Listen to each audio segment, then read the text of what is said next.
Most people spend their entire lives trying to prove something to someone who isn't even watching.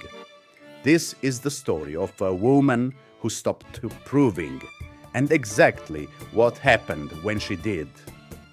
Lena was 30, a single mother in a small village in the south of Italy. The kind of place where the cobblestones remember everyone's footsteps and gossip travels faster than the wind of the hills.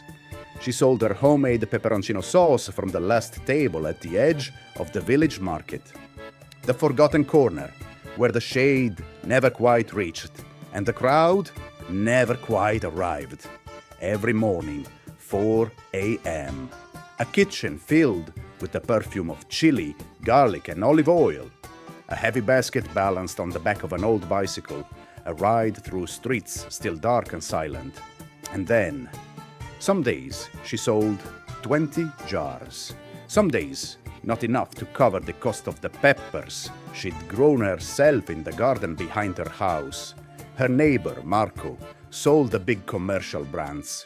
Rows of identical labels, neat and soulless. He'd lean against his stall with crossed arms and say, Lena, nessuno vuole più l'artigianale. People want a name they trust. You're burning your life away over that stove. Lena looked at him.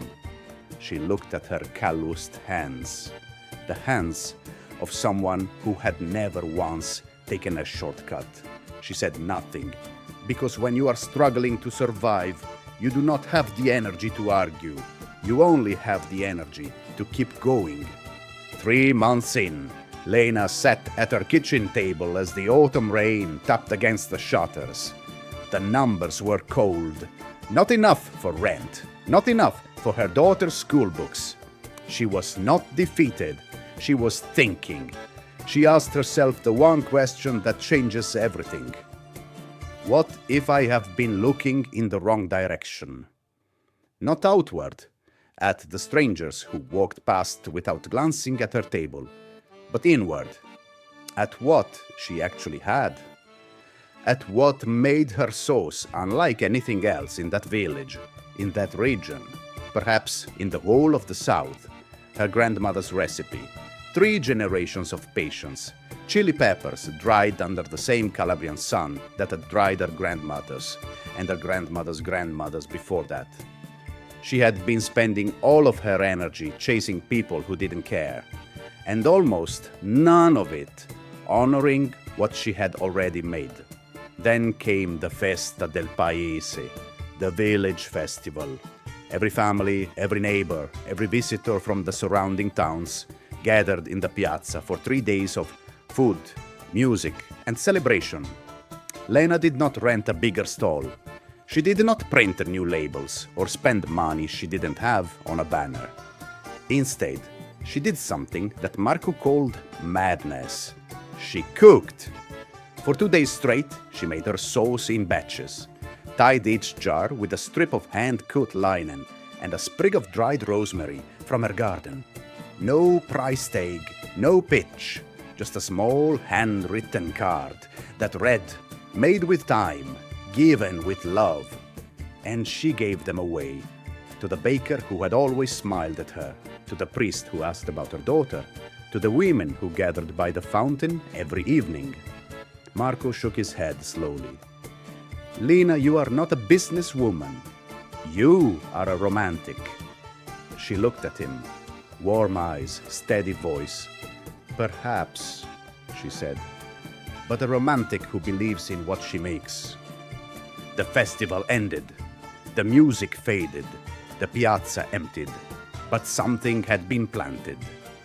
The baker began serving her sauce alongside his bread at Sunday lunch. The priest mentioned it to a visiting bishop from the city. The women by the fountain told their daughters, who told their husbands, who began appearing at Lena's table on market morning, not wandering past, but walking directly to her. She didn't find customers. She grew them, the way her peppers grew, slowly in good soil, under patient sun. 8 months after the festival, a buyer from a specialty food importer in Milan arrived in the village. He had heard about her sauce from a journalist. who had heard about it from a chef who had received a jar as a gift at a wedding. He stood at her table, the last table, the forgotten corner, and asked, "How have I not heard of you before?" Lena wrapped the jar in linen, tied the rosemary sprig, and handed it to him. "Because I was not trying to be heard," she said softly. "I was trying to be worthy of being found." Noise attracts attention, but soul creates loyalty. And loyalty builds empires. Even in small villages, even at the last table, even in the forgotten corners of the world. Lena did not beat Marco. She outlasted his relevance. She stopped looking sideways and started going deeper. Into her craft, into her story, into the people already standing in front of her. Stop chasing the people who haven't seen you yet. Go deeper with the ones who already feel you. That is where the empire begins. If someone believed in you before you made it, before the recognition, before the success, before the world caught up, send this to them. They were the festival. They were the beginning of everything.